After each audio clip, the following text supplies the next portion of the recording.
Hey everybody, welcome back to the Lunch and Learn webinar video series chat where Ellen Connick, the head writer, Extravaganza. Extravaganza, Ellen and I go through each chapter of our newest book at Springtide called Meaning Making, the 8 Values That Drive America's Newest Generations. And we take a look at what those values mean to young people and help you to sort of get a sense for whether or not your organization is really living into those values in ways that young people would identify and recognize. I'm Josh Packard, Executive Director of Springtide.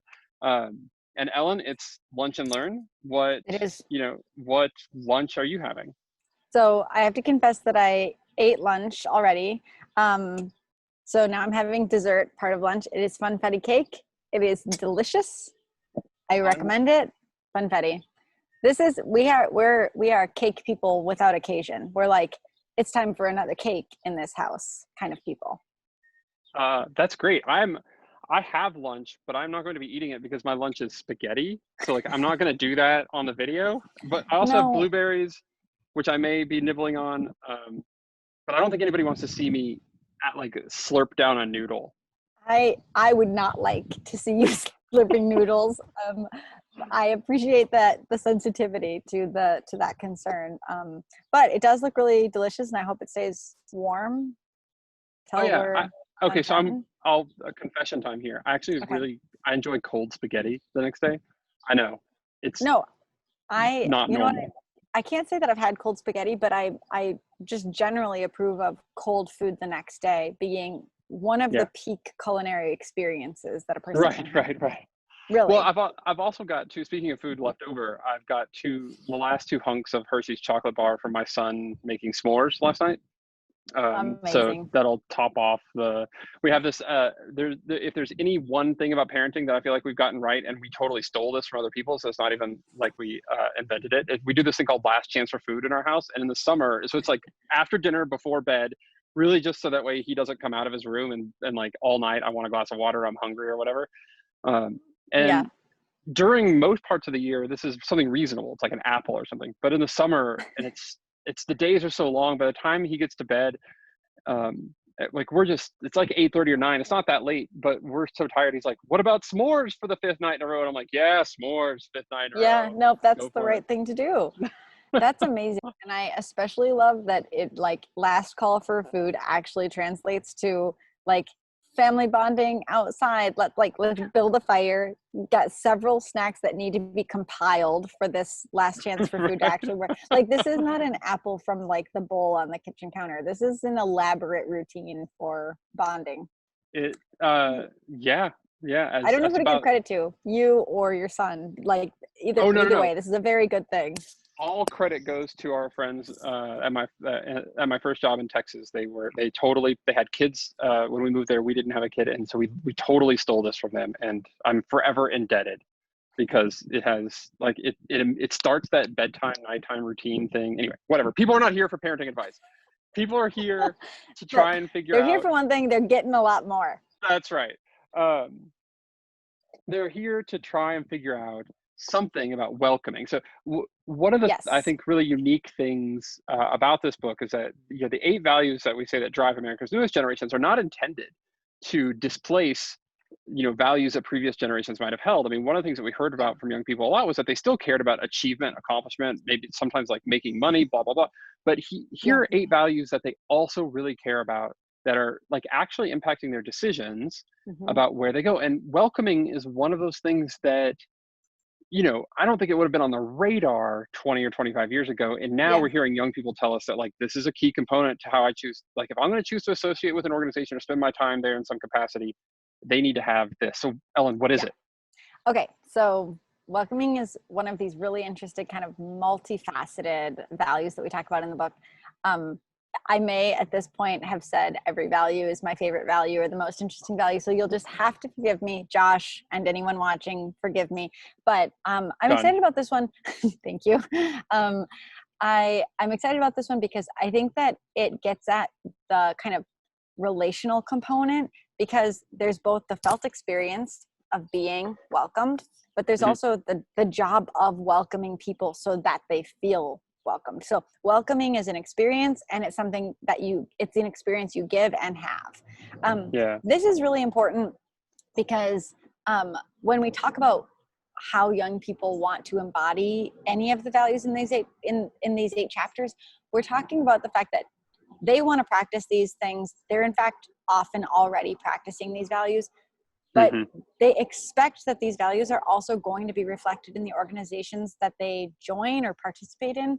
Like it's an expectation that they have a welcoming disposition, and that when they go to a new organization or they're affiliating with a brand or a church or a school or what have you, that's a given. And if it's not a given, that's a reason to opt out.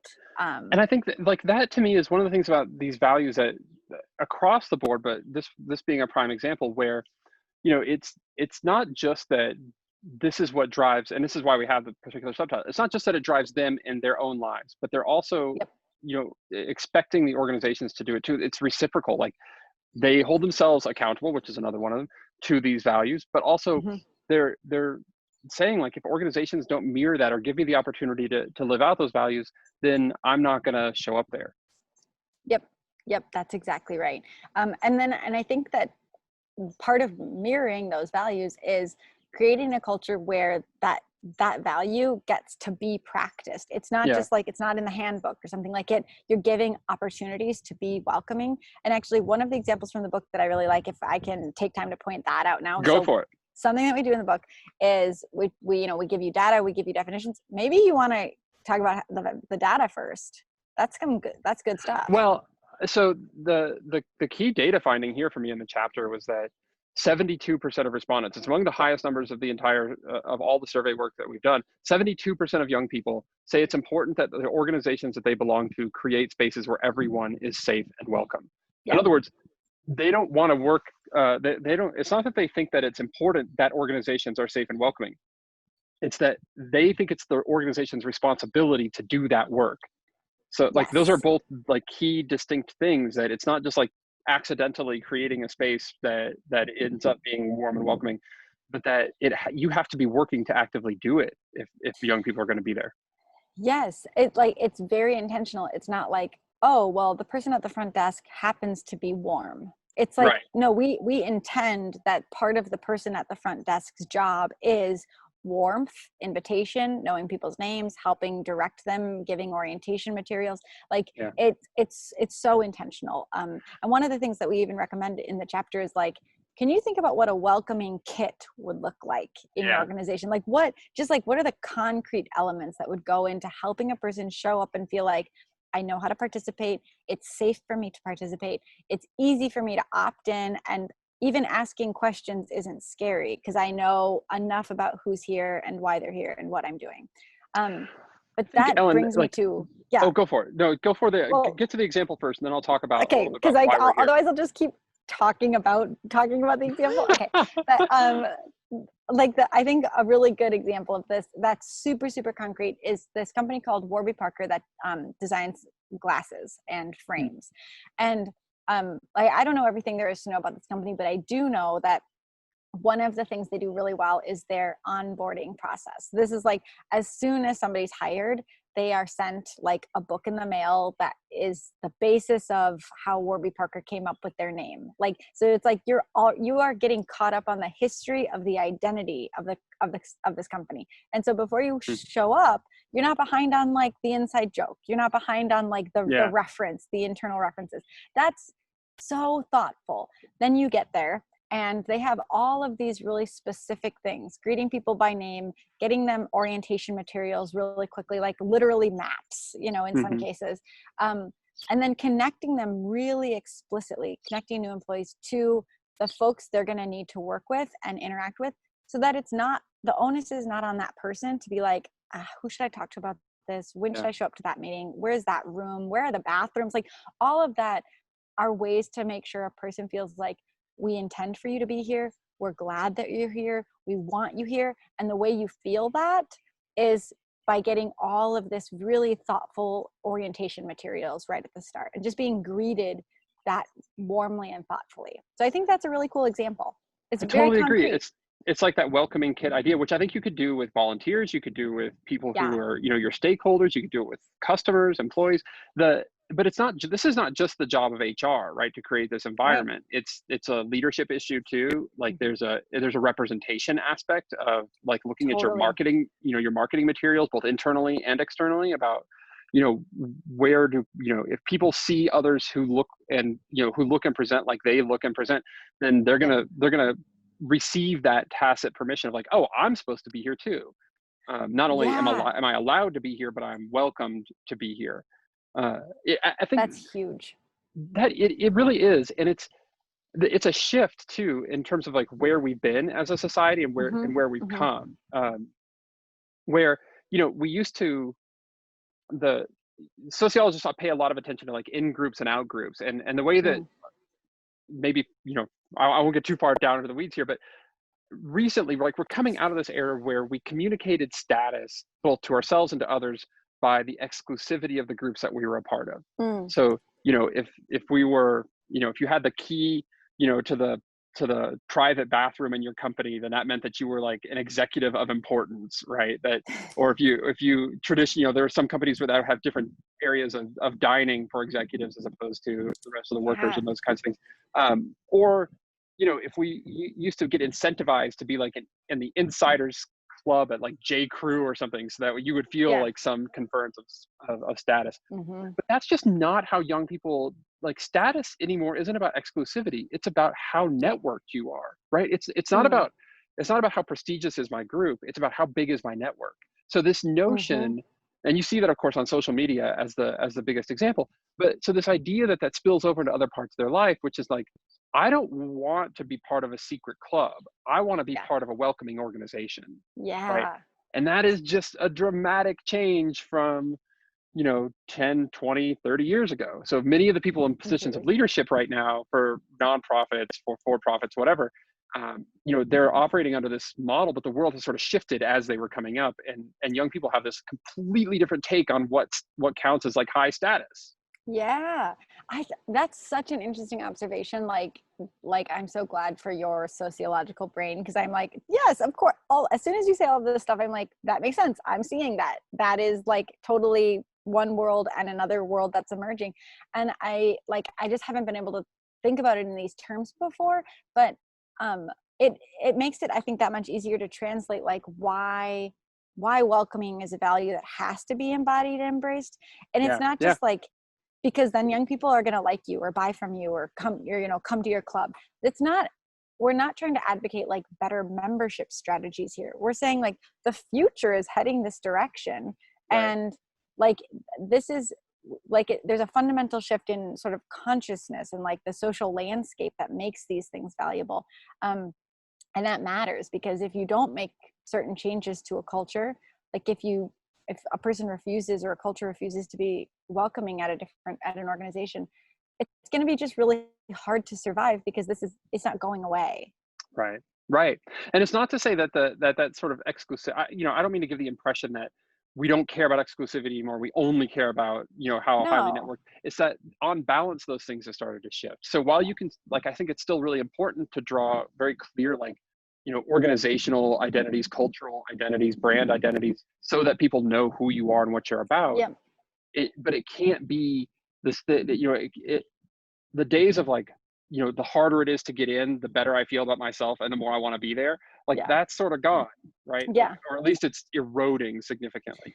So like, Yes. Ellen, we talk about this in, we released this report back in March called Belonging, Reconnecting America's Loneliest Generation. Yes. And welcoming has like a lot of intersection and overlap there. In fact, we highlight a portion of belonging in the book because there's a process. You can actually, like, welcoming isn't just this like warm hugs, touchy feely thing. There's an actual, No. you can actually take some intentional steps here. Yes. I think welcoming can be understood as the beginning of belonging. So Yeah. this report that came out in March, we're talking all about belonging and loneliness among young people. And belonging, the felt experience of belonging to a community, an organization, a family, a group of friends, like it starts with welcoming. And by that we mean like these really discrete, concrete practices of noticing, named, and known. Like we call this the belongingness process. It's a young person's experience of feeling noticed, feeling named, and feeling known, being those things. And noticed is the beginning. Noticed is the very beginning. That's really what welcoming is. It's like greeting somebody by name, like noticing that they're maybe on the periphery, hanging out, trying to find out if they would be a good fit.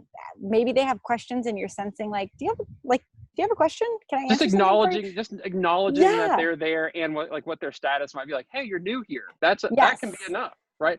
So Yeah. often we've referred throughout some of these videos to the Voices of Young People, the second season. In the first season, though, I was interviewing young people around some of the data points from belonging, and it came up, and I was asking, like, how often do you actually feel noticed? And the young person I was talking to, I can't remember what episode this is, but they said, oh, like, never. Like, I feel basically invisible all the time. And so when we're talking about young people, whether you're trying to get them like to a point where you can have more influence in their lives, or you want them to, join your organization, or if we're talking on the upper end of our age range of, the 20 to 25, where they're just entering the workforce, that is a crucial component of like acknowledging their presence. You can't assume that they're used to that. They are not. Yeah. It's a really disheartening statistic, or like in that case it's anecdotal, but our data supports it. And it's like, it's heartbreaking, but at the same time, it's really empowering, because we can do the work of noticing. Like, that's doable, and it will meet a real need that we hear over and over is felt by young people today. 100%. I like that notion that it's doable. I mean, in fact, I know we've got a question. We put out some advanced copies to this book for readers that we, just to sort of get their feedback, and they started feeding these questions back to us. And Ellen, I know you've got one here, which I think this is a perfect sort of segue into that. So let's just launch into that and see if we can come up with an answer that makes any sense. I was just going to suggest that. Okay. So, Pat from LA was reading an early copy, and I think this is a really astute question. I don't know if Pat's he or she or they. So this person writes, I want people to feel welcome in my organization, and I get that it's important, but there's only so much I can do as one person. I can only be in one place at a time. And I guess what I'm asking is, can I scale up welcoming? That is an awesome, super perceptive question. Because welcoming feels like such a personal thing of like, like, is it on you to welcome all 35 people, who are joining the company or the club, whatever it is? Yeah. How would you answer well, that? even in belonging, like this question came up a lot as I was presenting findings from belonging, and still comes up when we talk about it. People will say like, well, like I'm running a youth group with 150 kids. How can I possibly do this notice, name, known framework with all 100 and 35, 150, 200 of them? And the answer is you can't. Like, it's not scalable in that way, because you are just one person and you have other things to do. But there's actually a small example from when I was doing some consulting work a couple of years ago that I think gives us some insight here. So we're working with this company that was doing a merger, and it's trying to figure out some, culture, integrating two cultures is always one of the biggest challenges here. And that's the kind of thing that we were working on. And what the idea that we hit on was that the new CEO was going to stand at the entryway every day for 6 months. Every morning he was going to stand there as people were coming into work. People didn't have to talk to him, but he would engage folks in conversation. He'd walk with them to their desks and chat with them. And it obviously is not like, this is not sustainable. He's a CEO. He can't be doing this for years and years and years. Right. But it was really crucial that leadership showed up in those moments to signal like, we're going to be a place where welcoming matters. And that wasn't the only thing that they did. That was a component of it. And it also does highlight like, okay, there are limits to this thing, right? So when we start branching out from that one really important activity, I think the first lesson is, yes, leadership matters. And, you're not going to have a culture change towards welcoming intentionally if you've got leadership who doesn't want to come out from behind the curtain. Just like, it's as simple as that. If they're not going to practice it, then it sort of doesn't matter. But secondly, like, it's got to be scalable, and it can only be scaled through like systems and through instituting this culture across the board. So I would be thinking about, what we encouraged him to do in that case was like, start thinking about like, where are the points of access, where are the sort of blind spots, how can we bring people together, and on, like, built out a plan from there. But I think the mistake that companies make is when they either don't involve leadership or they rely only on leadership, that they don't sort of combine those two things when they want to make a culture change, and in this case, like, one towards welcoming. It's not enough just to station greeters at the door like Walmart. I mean, that's a nice first step, but that's not enough. I was just gonna say, like, no, I have nothing against stationed greeters. Like, train them so they know what they're doing. Like, if you're not doing anything, greeters could be great, could be really good, but that's not all that's meant by welcoming. It doesn't literally just mean welcome, like passing you through the door. But do you know what I really love about this example is that embedded in it is a commitment to a certain ritual that I think has the power to shift company culture. Like, you're right that it's tone setting because it comes from the top down, but like this guy couldn't do that for 10 years, but he could do it for 6 months. And the 6 months of like, I'm going to be here every day. Like, you don't have to talk to me, or you can, maybe one day you decide you're finally going to, maybe one day, like I zero in on you and you're like, you get caught in my conversational little net here. However it works, the employees also are like integrated into a ritual just by him showing up, and they know every day he's there. I think there's something powerful about that. Well, there is something really, that's exactly what it is. It's a ritual. And on our research advisory board, which is an incredible research advisory board, is one of the people there that we've learned a lot from is Casper ter Kuile. And he's got this book out called The Power of Ritual, right? That's it, right? Am I naming it correctly? I was for some reason just blanking on it. It just came out. Anyway, the focus of the book, and we've done an Instagram live, and we'll try and link to that in the show notes here. I'm not entirely sure about what the capabilities are with old Instagram conversations, but I think we have the video recorded. Anyway, and he, in that conversation, he was walking through like how you can create, and this is what he does in the book, like how you can actually create rituals out of daily events that imbue a bigger sense of meaning into them. Oh, that's awesome.